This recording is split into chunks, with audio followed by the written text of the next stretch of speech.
and subscribe.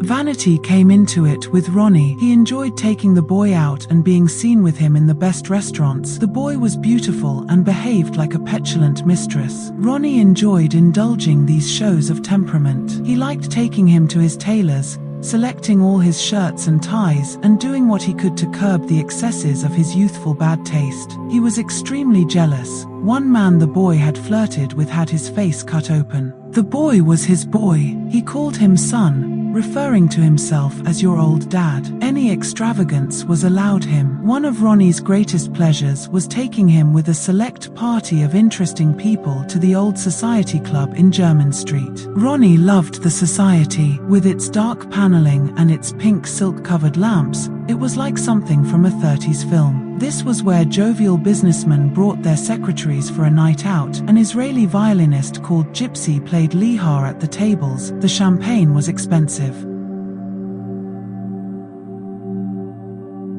Never a great one for the swinging scene, Ronnie felt that the society was somehow right, always tipped lavishly and paid his bill. When Gypsy came to his table, as he always did, Ronnie's eyes moistened at the music. Turning to his guests, he would point to his boy. "Beautiful, isn't he? Don't you think he's beautiful? Don't you wish he was yours?" During these last 6 months when Reggie was in prison, Ronnie could finally enjoy complete worldly success, money, cars, boys, admirers, a West End flat, even social respect of a sort. He had achieved what every poor Cockney boy longs for: freedom to be and do exactly as he liked. But it was no good. Everybody around him seemed to find happiness, not Ronnie. Possessions meant nothing, friends could not be trusted, even his freedom left him feeling outcast. His spending orgies left him wardrobes full of suits, piles of shirts he never wore again. His new friends seemed to offer sympathy or flattery, but he knew they laughed behind his back. Boys were like drink. They helped him to forget. Next day the hopelessness returned. His nightmares worsened. The world was slipping out of control.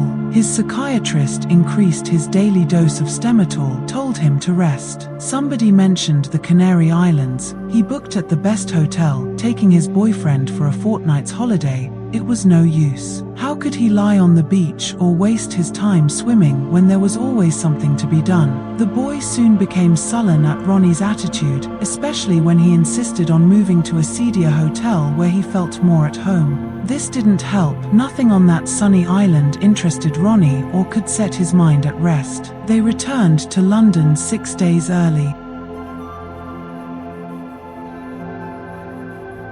Reggie would help him. Reggie would soon be out of jail. Ronnie would no longer be alone. But when Reggie came out, the unforgivable had occurred. He was in love, and with a girl. She was just 16, a schoolgirl, pretty and pert and innocent and earnest. Reggie was 27. She was called Frances Shay and was the sister of Frank Shay, a Hoxton boy the twins had known for years. Ronnie once admired his looks, and there was a strong resemblance between Frank Shay and his sister. Her father once ran the gambling at the Regency Club in Stoke Newington, where the twins had an interest. Reggie had noticed her during his period on bail from Wandsworth and taken her out then once or twice. She was in awe of him at first, but he was respectful, almost shy of her. He talked a lot about life, ideals, and seemed sort of sad, different from other boys, she told her friend. He hadn't tried to kiss her. It was when he returned to Wandsworth that Reggie really fell in love with her.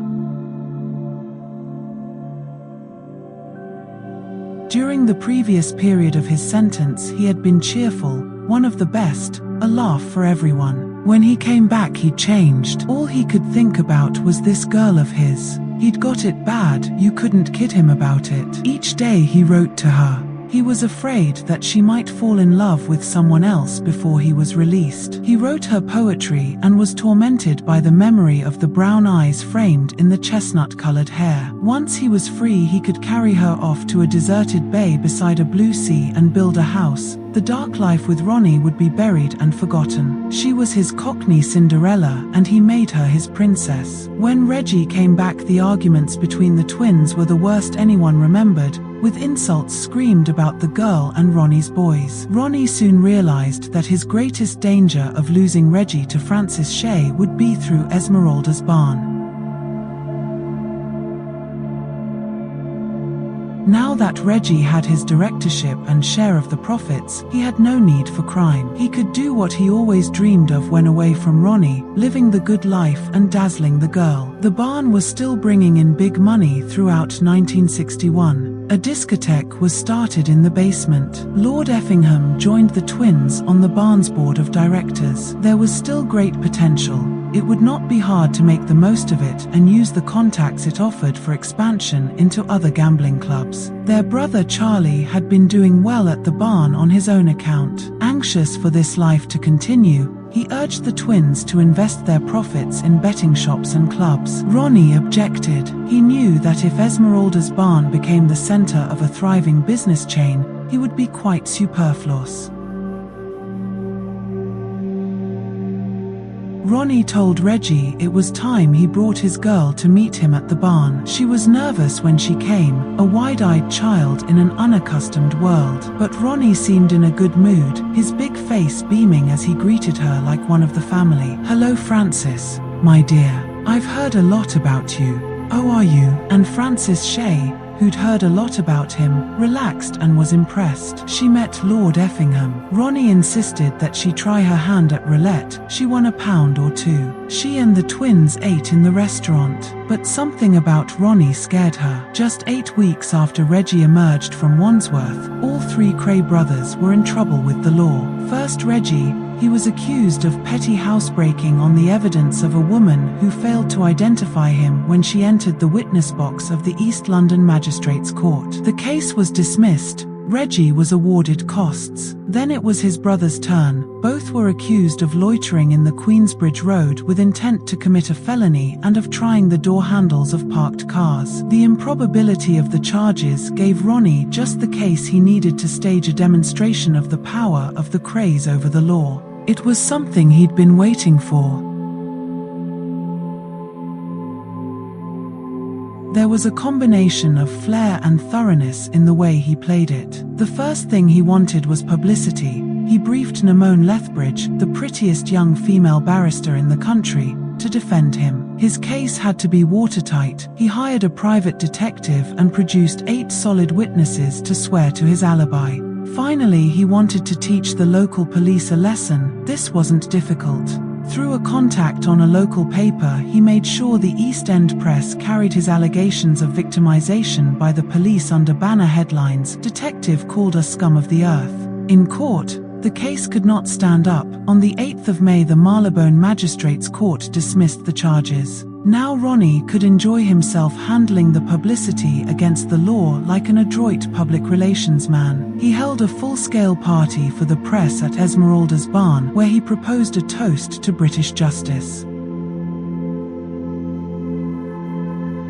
There was a lot of free champagne and instant friendship. He got the full press coverage he wanted. The Daily Express carried a long article complete with pictures of the twins and ample quotes from them, both under the headline, "It's a vendetta, say freed boxing twins." The impression was of a pair of clean-living Cockney sporting boys caught up in a sinister persecution by the police. From now on, it would be a bold East End policeman who would risk his career tangling with them. Photographed that night at their victory party at Esmeralda's barn, both twins were smiling, Ronnie from a sense of triumph, Reggie with relief.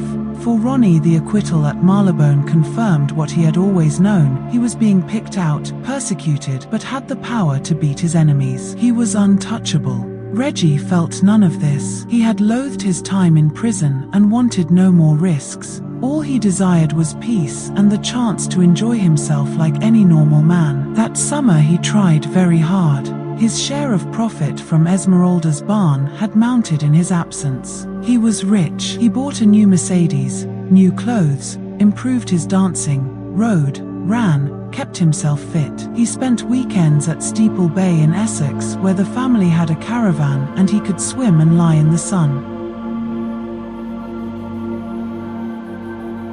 He began seeing less of Ronnie. For once this didn't worry him. Francis was there. He was becoming a possessive lover. Neither had been in love before. While he was in prison, she had started a shorthand course. He didn't care for the idea of her being independent or seeing too many people. Each afternoon, he would be waiting outside the college with the car. Since she was his princess, she needed royal treatment, gifts, evenings out, all the respect the Krays enjoyed. She lived quite simply with her parents in a terraced house in Ormsby Street, just off the Kingsland Road. Suddenly neighbours noticed the expensive cars calling for her. Word got around that she was Reggie's girl. This turned her head at first. Reggie was very kind. Nothing was too much trouble, and he never went too far like boys of her own age. He was proud of her and patiently possessive. She could be as temperamental and capricious as she pleased, but she was his for keeps. Her brother was in awe of him. Even her father liked him. As Mr. Shea says now, I respected Reggie, an athlete and a clean-living man. He never used bad language, even when talking to me on my own, and always had her home on time. We knew he never tried anything wrong with her, but treated her like a lady. We thought that was very nice.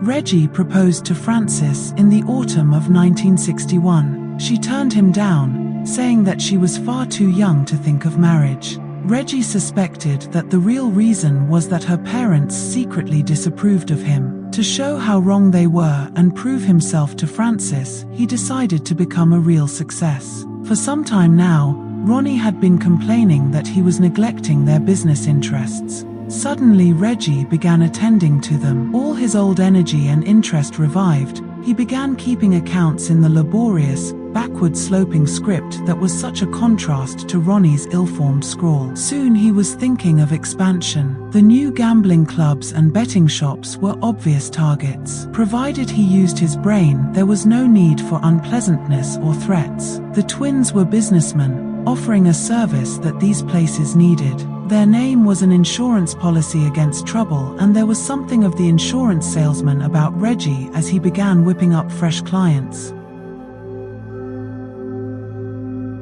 He bought a black Crombie overcoat and started thinking of an office and a secretary. Les Payne gave him a briefcase like his own that Christmas. As Reggie drove from Valence Road to the West End with it on the front seat of his Mercedes, he felt that he had a settled job at last with all the trappings of respectability. Francis approved of that. And he was back with Ronnie in the only life he really understood. It seemed the perfect compromise to make everybody happy. For a few months it worked. The twins made money and avoided trouble. Then Ronnie turned. Reggie and his briefcase, who did he think he was? Nor did Francis seem to get much happiness from the new arrangement. Reggie was so on edge. They often danced late at the Hirondelle and called in at Esmeralda's barn for a last drink.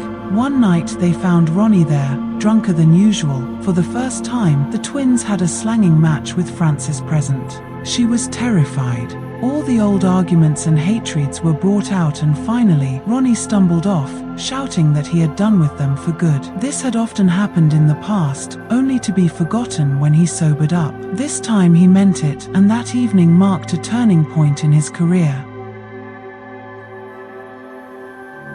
He often used to spend the night in an old caravan on a bomb site near Valence Road. He went there now and stayed for good. Next day he sent his driver to the flat in Chelsea for his clothes. His West End life was over. He still drew money from the barn but rarely went there or bothered with its business. Suddenly he had other interests. One day it was a treasure hunt to the Congo. He had heard a rumor of several $1 million worth of treasure buried by mercenaries in the jungle to the south of Brazzaville, and for a week or two talked of nothing else. Then he planned an English branch of Murder Incorporated. He thought of starting a crack regiment of London tearaways, equipping it at his own expense and personally leading it into action on behalf of a new African state. A religious mood followed. He announced that he was sick of possessions and pain and hurting people and was leaving any day to work in a leper colony. He could believe anything according to his mood.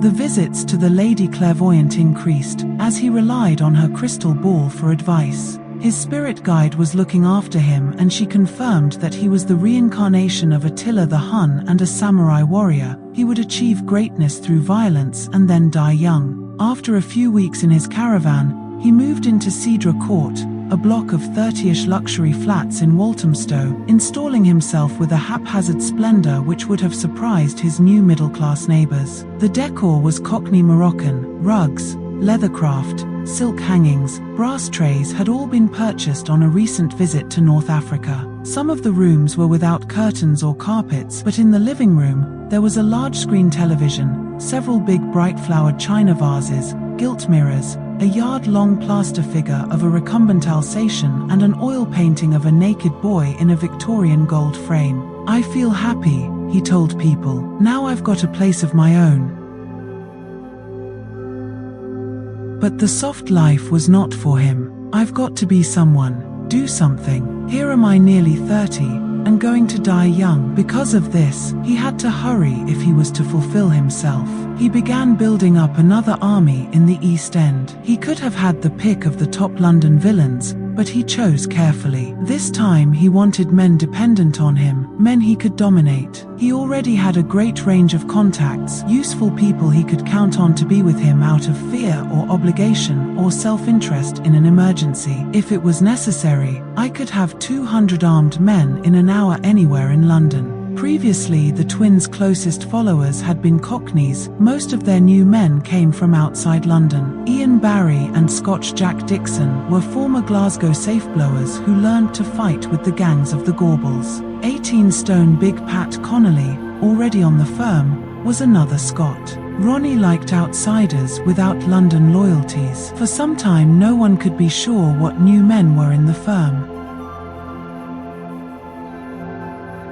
Ronnie was careful to find them legitimate employment. Some were installed as managers of East End drinking clubs and spielers. Others were moved around as strong-arm men in West End clubs the twins protected. He fixed up one key man as sales representative with a big London engineering company. The managing director had been under obligation to Ronnie from the earliest days of the barn. While Ronnie organised his army, Reggie was busy building up protection among the freshly legalised West End gambling clubs. Thanks to his efforts, the twins' take more than doubled from this source in 1962. The new casinos, with their high profits and new middle-class clientele, were far more vulnerable than the illicit gambling clubs of the past. Even the suggestion of police interest in a club could scare off the new-style customers.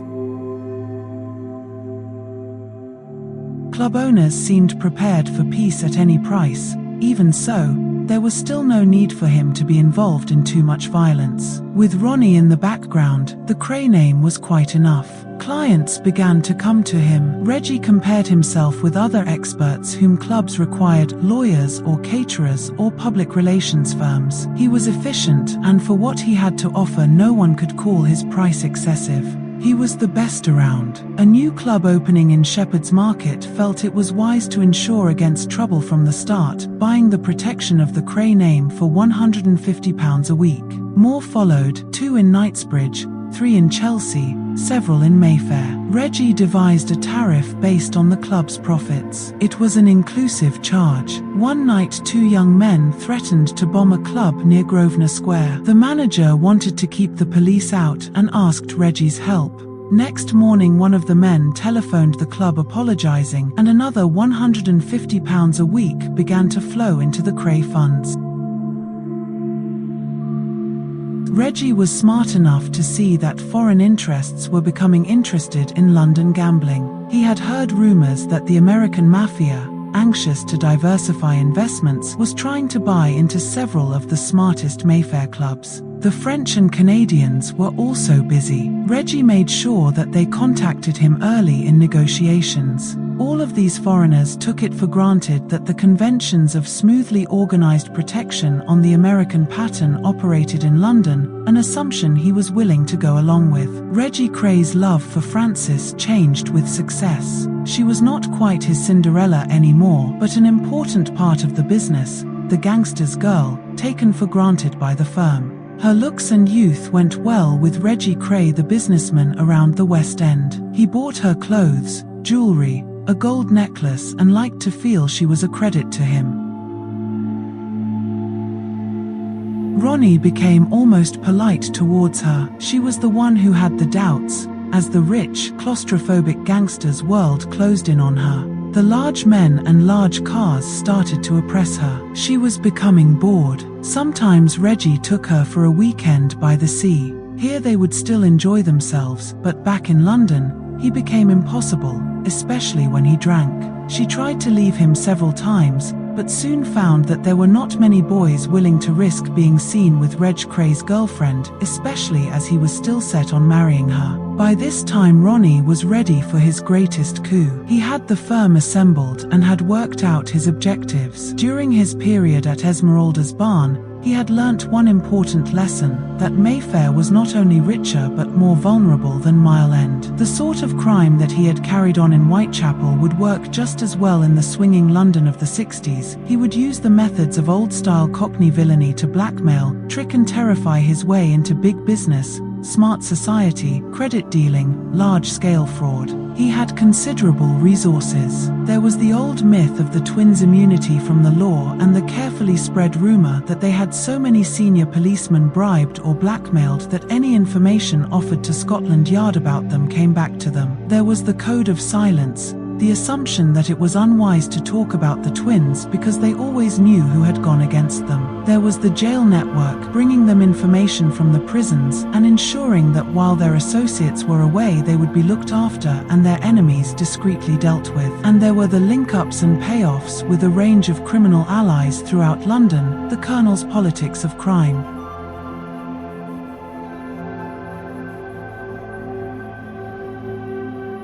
But Ronnie had been picking up fresh ideas about crime and violence. One of the few books he read at this time was Mein Kampf. Much of it bored him, but he understood the way Hitler insisted on the need for propaganda and a secret service as prerequisites of power in the modern state. 8 years before, Ronnie had sat in the old billiard hall in Eric Street, paying his boys 5 shillings a time for scraps of information. Now he had spies across London. In the East End, he had his following of barmen, taxi drivers, small-time criminals wishing to keep well in with the Krays and sending in regular reports to Valence Road. In the West End, he could use Esmeralda's barn as a vantage point and paid in 50s and 100s for information he could use. The barn was the ideal place for rumors from the world around him. Anyone could be his spy, a businessman who had gambled too heavily and who knew of a city fraud, a male prostitute with incriminating letters from a prominent politician who should have had more sense than to write them in the first place, a thief who knew the time and place that a rival gang would rob a bank.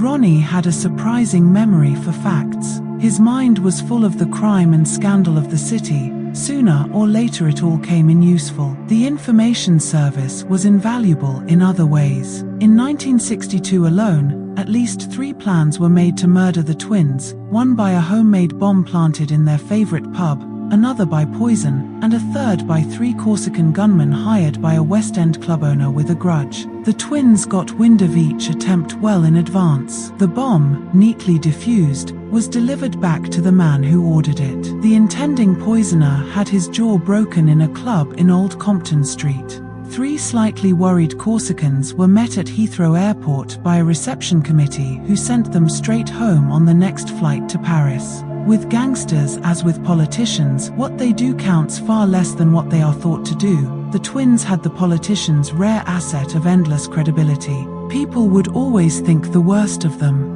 Ronnie exploited this, using his followers and anyone he met to spread the wildest rumors of the twins' power.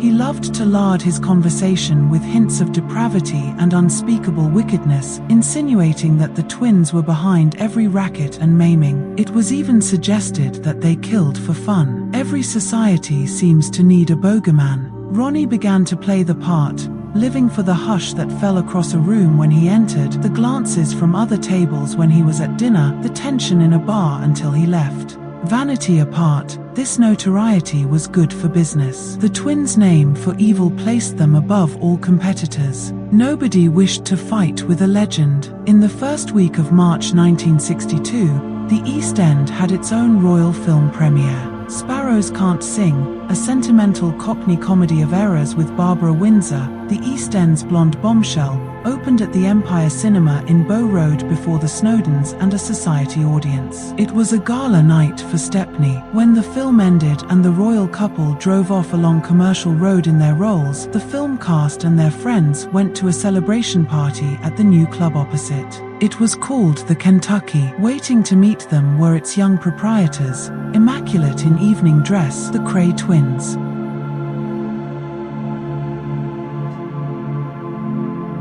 The Kentucky was their latest venture, a plushier version of the Double R, designed to bring a smarter clientele to the East End. They had seen the publicity value of the premiere and arranged the grandest Cockney party of the year. Queenie Watts was there to sing, Lord Effingham to mingle with the guests. There was all the brown ale anyone could drink. Dancing went on till 3 a.m. The celebrities and the earlier presence of royalty made the occasion ideal for the twins, who were attempting to present themselves now as local figures of success. Prestige had begun to matter. So had their local charities. It would be wrong to be too cynical about the twins' philanthropy. They certainly enjoyed giving money away, but it is interesting that whenever they did give to charity, none of the local papers missed it. Back in July 1961, they had been photographed beaming beside the mayor of Bethnal Green, Councillor Hare, at the St. Matthew's Youth Club dance in aid of the Organ Fund. Since then their life as Cockney worthies had been flourishing. Councillor Hare launched his Old Folks Appeal. One of the first to make a donation, a gleaming television set, was local businessman Reginald Kray. So it went on. Boys' clubs, cancer funds, hospitals, and old people's homes never appealed in vain. This was becoming a key part of the twins' publicity, something to counterbalance all the tales of terror that were spread. Besides, the charities appeared to be a way of widening their circle of acquaintances.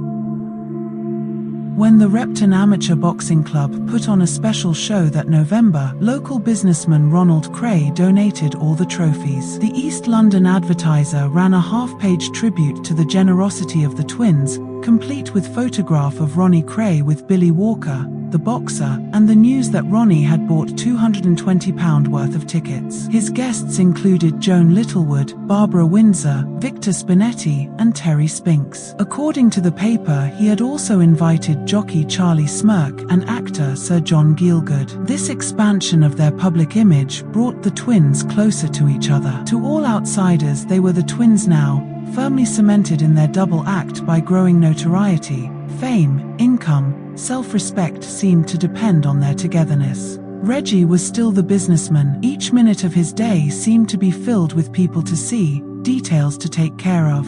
But it was Ronnie who was always there to force the pace. Ronnie who was unpredictable. He had the drive, the presence, and the big ideas. Reggie was the one who usually toned down the violence and tried to prevent Ronnie's excesses getting out of hand. Ronnie might dominate, but Reggie felt that only he knew Ronnie well enough to hold him back. That autumn they were together more than usual. There were fewer weekends away for Reggie, fewer nights out with Francis. The twins even dressed alike again, with identical gold jewelry, black gleaming shoes, and tightly knotted ties. The light-heartedness of those first few months after his return from prison seemed over. Just before Christmas, Reggie and Francis had their biggest fallout. She objected to the way Ronnie and his friends seemed to be taking over all their private life.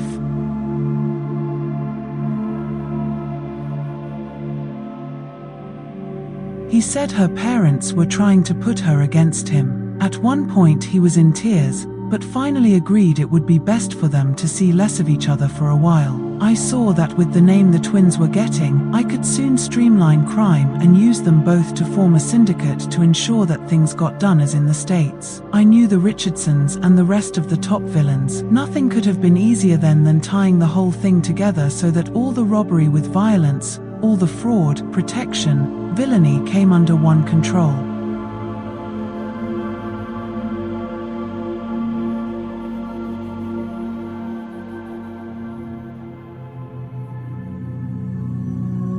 Thank you for watching. If you enjoyed the video, please join our Facebook group.